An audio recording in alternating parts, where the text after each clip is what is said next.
हमारा टॉपिक है वो है जीवित कोशिकाओं की विशेषता यानी कि कैरेक्टरिस्टिक्स ऑफ लिविंग सेल। तो जो हमारी ह्यूमन बॉडी की सेल्स होती हैं उनकी क्या क्या विशेषताएं होती हैं, तो जिसमें पहला है वृद्धि यानी कि ग्रोथ।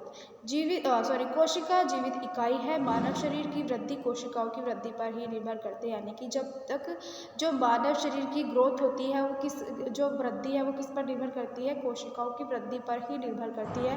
क्योंकि जब तक कोशिकाओं की वृद्धि नहीं होती तब तक एक ह्यूमन बॉडी यानी कि मानव शरीर की वृद्धि नहीं हो पाती। क्योंकि जब ये ग्रोथ होती है तो यानी कि जब तक सेल ग्रोथ नहीं कर पाते, यानी कि 2 से 4, 4 से 8, यानी कि सेल डिवीज़न के समय जब सेल्स की बढ़ोतरी होती है यानी ये डिवीज़न हो जाते हैं, तो जब तक इनकी संख्या नहीं बढ़ पाती यानी जब तक ये ग्रोथ नहीं कर पाते तब तक हमारे शरीर की भी वृद्धि नहीं हो पाती। प्रत्येक कोशिका भोजन ग्रहण कर अपने लिए जीव द्रव्य का निर्माण करती है और वृद्धि करती रहती है, लेकिन कोशिकाओं में यह वृद्धि निश्चित सीमा तक ही होती है। यानी कि जो जितनी भी कोशिकाएं होती हैं वो भोजन ग्रहण कर अपने जीव द्रव्य का निर्माण करते हैं, यानी कि जीव द्रव्य यानी कि प्रोटोप्लाज्म के द्वारा ही हमारी कोशिकाओं का निर्माण होता है और वृद्धि करती रहती है। तो लेकिन कोशिकाओं में यह वृद्धि निश्चित सीमा तक ही होती है, उसके बाद ये मृत हो जाती है।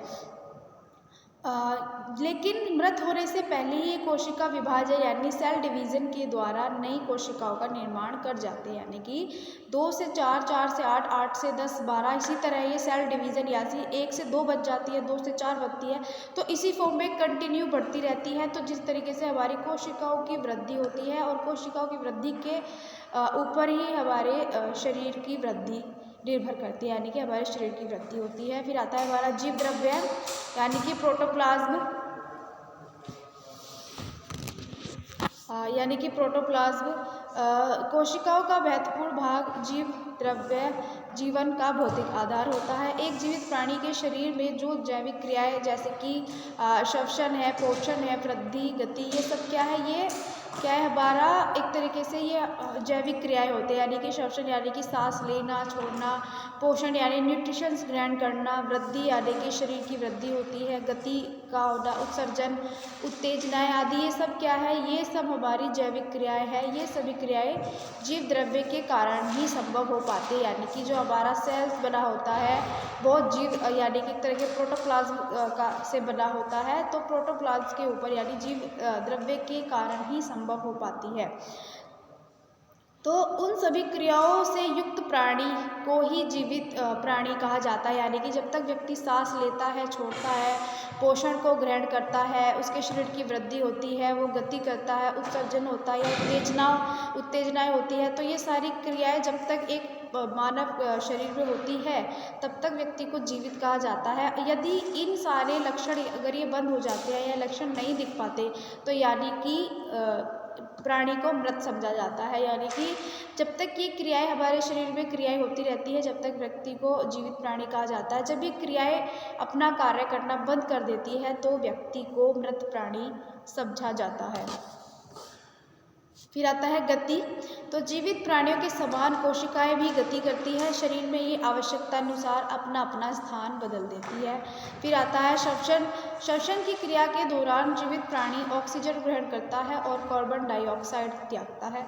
कोशिकाएं भी श्वसन करती है, यानी कि श्वसन का कार्य करती है। कोशिकाओं का जीव द्रव्य रक्त से ऑक्सीजन ग्रहण करता है, यानी कि जो हमारी कोशिकाओं का जीव द्रव्य यानी जो हमारा प्रोटोप्लाज्म होता है वो रक्त से ऑक्सीजन ग्रहण करता है, और यदि क्रिया न हो तो जीवन तत्काल समाप्त हो जाएगा। यानी कि एक तरीके से जब ऑक्सीजन ग्रहण करने की जो क्रिया होती है अगर वो समाप्त हो जाती है तो यानी कि हमारा जीवन समाप्त हो जाता है। तो अतः प्राणी को जीवित करने के लिए यह क्रिया नितांत आवश्यक है, यानी कि ऑक्सीजन को ग्रहण करना और कार्बन डाइऑक्साइड को छोड़ना, ये हमारी शरीर की क्रियाएं होती है जिनके द्वारा व्यक्ति को जीवित प्राणी कहा जाता है। तो ये क्रियाएं बहुत आवश्यक होती है। जीव द्रव्य के माध्यम से ही श्वसन की क्रिया संभव होती है, यानी कि जीव द्रव्य के माध्यम से ही सांस लेने की क्रियाएं संभव होती है। फिर आता है पोषण यानी न्यूट्रिशंस। कोशिकाओं में वृद्धि का गुण होता है और वृद्धि क्योंकि देखिए कोशिकाओं में वृद्धि का गुण होता है और वृद्धि पोषण के बिना संभव है, यानी कि जब तक हमारे शरीर को या हमारे जीव द्रव्य को जब तक न्यूट्रिशंस उपलब्ध नहीं होंगे, यानी कि उनमें एक तरह की एनर्जी नहीं होगी, तो यानी वे ग्रोथ नहीं कर पाएगी। तो जब तक वृद्धि यानी जब तक हमारे एक तरीके से जीव द्रव्य को पोषण नहीं मिल पाता या हमारी कोशिकाओं को पोषण नहीं मिल पाता, तब तक वृद्धि नहीं हो पाती। तो कोशिकाओं की वृद्धि के लिए पोषण का होना बहुत ज़्यादा आवश्यक होता है, तभी एक शरीर की वृद्धि हो पाती है। तो कोशिकाएं भी भोजन ग्रहण करती है। जीवित प्राणी को कार्य करने के लिए ऊर्जा की आवश्यकता होती है, यानी कि जब व्यक्ति विभिन्न प्रकार के कार्य करता है तो क्या होता है, उसकी एनर्जी होती है उसकी। तो उस एनर्जी को बनाए रखने के लिए व्यक्ति को पोषण पदार्थों की यानी खाद्य पदार्थों की आवश्यकता होती है, यानी उस व्यक्ति को अपनी एनर्जी को बनाए रखने के लिए, अपने शरीर की ऊर्जा को बनाए रखने के लिए पोषण यानी खाद्य पदार्थों को प्राप्त करना होता है। तो खाद्य पदार्थ शरीर के अंदर पहुंचकर ऑक्सीजन के साथ मिलकर विभिन्न यौगिकों में परिवर्तित हो जाते हैं, जिससे क्या होता है कि रक्त, मांस, हड्डियां, मज्जा आदि का निर्माण होता है और इनकी वृद्धि होती रहती है तथा शरीर भी पुष्ट होकर कार्य करने के योग्य हो जाता है, क्योंकि तब तक हमारे शरीर को एक अच्छी एनर्जी यानी कि एक अच्छी ऊर्जा प्राप्त हो चुकी होती है, तो जिसके द्वारा ये जितनी भी सारी क्रियाएं होती है ये आसानी से क्रियाएं संभव हो जाती है। अतः भोजन का पाचन, अवशोषण आदि क्रियाएं संपन्न होना जीवित जीव द्रव्य का ही लक्षण है, यानी कि एक ऐसा जीव द्रव्य जिसके द्वारा शरीर के विभिन्न कार्य पूरे किए जाते हैं, यानी कि वो एक तरीके से या सभी क्रियाएं पूर्ण होती है, तो वो जीव द्रव्य का लक्षण होता है। फिर आता है आत्मीकरण। मानव शरीर जो भोजन ग्रहण करता है उसमें विभिन्न प्रकार के पौष्टिक तत्व होते हैं, यानी कि जितना भी प्रकार का जो हम व्यक्ति भोजन ग्रहण करता है, अगर दूध है तो दूध से हमें प्रोटीन प्राप्त होती है, तो फलों से हमें विटामिन मिलते हैं। तो इसी तरह सारे न्यूट्रिशंस जो होते हैं हमारे भोजन पर निर्भर करते हैं। तो अलग अलग प्रकार के भोजन में हमारे अलग अलग प्रकार के न्यूट्रिशंस मिलते हैं।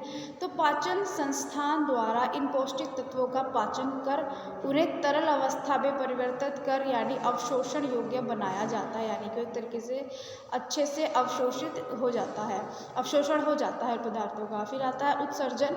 जीवित प्राणी के समान कोशिकाएं भी व्यर्थ पदार्थों का त्याग करती है। ये अपने पोषण के लिए रक्त में पौष्टिक तत्व ग्रहण करती है, यानी कि ये अपनी ग्रोथ के लिए, अपने पोषण के लिए रक्त में से पौष्टिक तत्व यानी न्यूट्रिशंस को ग्रहण करती है तथा विभिन्न रासायनिक क्रियाओं द्वारा जीव द्रव्य का निर्माण करती है, जिसके फलस्वरूप कार्बन डाइऑक्साइड उत्पन्न होती है और इस कार्बन डाइऑक्साइड को ये त्याग देती है और जो रक्त के द्वारा फेफड़ों में पहुंच जाती है और श्वास द्वारा त्यागी जाती है। तो ये क्रियाएं शरीर में कंटिन्यू चलती रहती है। फिर आता है संवेदनशीलता। कोशिका में संवेदनशीलता का गुण होता है। कोशिकाओं की संवेदनशीलता के कारण ही व्यक्ति प्रतिकूल परिस्थिति में अपनी रक्षा करता है। जैसे किसी गर्म वस्तु में व्यक्ति का हाथ लग जाता है, यानी कि किसी भी गर्म वस्तु से मान लीजिए किसी गर्म बर्तन में अगर व्यक्ति का हाथ लग जाता है तो वो हमारे मस्तिष्क तक ये सूचना पहुंचाता है कि ये चीज़ गर्म है, तो तुरंत हम उस चीज़ से अपना हाथ हटा लेते हैं। तो ये क्या है, ये एक तरह की संवेदनशीलता है यानी सेंसिटिविटी है, तो जो हमारे जो हमारे मस्तिष्क तक ये सूचना पहुंचाती है। फिर आता है प्रजनन। जीवित प्राणी की तरह यह महत्वपूर्ण विशेषता है कि उसमें अपने अनुरूप अन्य जीवों को उत्पन्न करने की अद्भुत क्षमता होती है। यह क्षमता केवल मनुष्य में ही नहीं बल्कि मान लीजिए अगर जैसे कि अपने एक तरीके से जीवित प्राणी की तरह ही महत्वपूर्ण विशेषता है कि वो अपने अनुरूप अन्य जीवों में अपने जीवों को उत्पन्न करने की अद्भुत क्षमता होती है। जैसे कि एक मनुष्य है तो जो उसका बच्चा होता है वो मनुष्य की तरह होता है, तो उसी तरह शेर की संतान शेर की तरह ही दिखती है। तो ये जो क्षमता होती है तो ये सब क्या है, ये एक तरीके से उदाहरण होते हैं। फिर आता है रक्त संचरण यानी ब्लड सर्कुलेशन। भोजन के द्वारा शरीर में गोल पदार्थ का निर्माण होता है। यह रस या रक्त के रूप में घूमकर जीवधारियों के शरीर में रक्त के रूप में घुलकर जीवधारियों के शरीर में भ्रमण करता है, जिससे शरीर में शक्ति उत्पन्न होती है और सशक्त से जीवन क्रियाओं में मदद मिलती है। फिर लास्ट आता है हमारा मृत्यु यानी कि डेथ। यह भी प्रत्येक कोशिका वृद्धि व जनन करती है, लेकिन यह वृद्धि सीमित समय के लिए ही होती है। एक निश्चित समय के बाद कोशिका की मृत्यु हो जाती है, यानी कि जो हमारी कोशिकाएं होती हैं, कोशिकाओं की वृद्धि भी एक निश्चित समय तक ही होती है। जब उनका समय संपूर्ण हो जाता है तो उनकी जो ये कोशिकाएं होती हैं, ये कोशिकाएं मृत हो जाती है। तो शरीर के सभी अंग जब कार्य करना बंद कर देते हैं तथा शिथिल हो जाते हैं, यानी कि वो अपनी जितनी भी क्रियाएं होती हैं, सारी क्रियाएं अपना कार्य करना बंद कर देती है, जैसे श्वास लेना या गति करना या फिर एक तरीके से उत्तेजनाएं है, उत्सर्जन है। तो ये सारी क्रियाएं जब अपना कार्य करना बंद कर देती है तो व्यक्ति प्राणी व्यक्ति माना जाता है। तो यही शरीर के सभी अंग जब कार्य करना बंद कर देते हैं तथा शिथिल हो जाती है तो यही मृत्यु कहलाती है। प्रजनन क्रिया द्वारा वह नई कोशिकाओं को जन्म दे देती है जो उसकी वंश परंपरा को बनाए रखती है, यानी कि एक ऐसा अंश या ऐसा वंश जो एक पीढ़ी से दूसरी पीढ़ी, यानी सेल्स के द्वारा ही एक पीढ़ी से दूसरी पीढ़ी और दूसरी पीढ़ी से तीसरी पीढ़ी ये कोशिका क्या एक पीढ़ी से दूसरी पीढ़ी और जाती रहती है। तो स्टूडेंट्स, जो आज का हमारा टॉपिक है ये कंप्लीट हो चुका है। अब मैं आपको नेक्स्ट वीडियो में नेक्स्ट टॉपिक बताऊँगा।